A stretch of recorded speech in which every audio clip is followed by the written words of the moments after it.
Que veut dire la shahada? La shahada, c'est témoigner qu'il n'y a pas d'autre Dieu en dehors d'Allah qui est digne d'être adoré.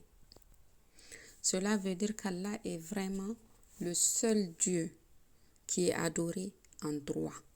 Que tous les autres dieux qui sont adorés, ce n'est pas de par leur droit, c'est une usurpation du droit d'Allah subhanahu wa ta'ala. Pour que notre shahada soit valable, il faut qu'elle remplisse 7 conditions. La première condition, c'est la connaissance, c'est la science.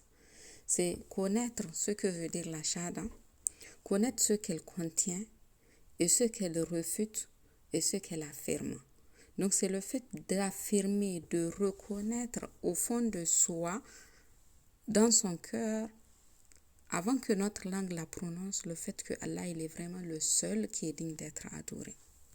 En effet, celui qui prononce la shahada sans en connaître le contenu, sans en connaître les implications, cela n'est lui d'aucune utilité.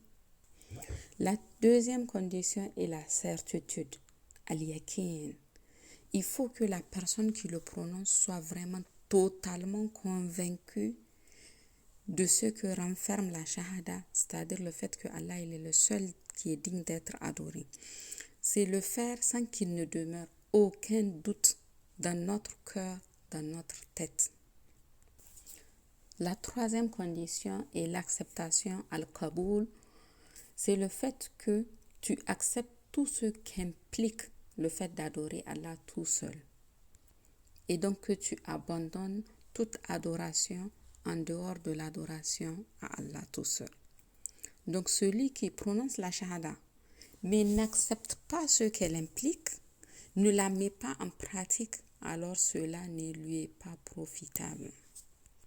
C'est le cas de celui, par exemple, qui adore les tombes et qui prononce en même temps la shahada, qui dit la ilaha illallah, alors cela n'est pas valable puisqu'il est en train de contredire la shahada en adorant autre chose qu'Allah avec Allah. La quatrième condition est la résignation al-inqiyad. C'est le fait de soumettre son être à ce qu'implique la shahada. Donc c'est le fait de se résigner aux ordres d'Allah subhanahu wa ta'ala. La cinquième condition est as-sidq, la véracité. Donc c'est que tu prononces cette phrase en toute véracité. La sixième condition est al-ikhlas, la sincérité, l'intention pure. C'est que tu purifies tous tes actes de tout ce qui peut être lié à l'associanisme. Donc c'est le fait de faire nos actes rien que pour rechercher l'agrément d'Allah subhanahu wa ta'ala et non la notoriété ou l'ostentation ou les louanges des autres. La septième condition est al-hub, c'est le fait d'aimer cette phrase, d'aimer son contenu, d'aimer ce qu'elle implique, d'aimer ceux qui la pratiquent.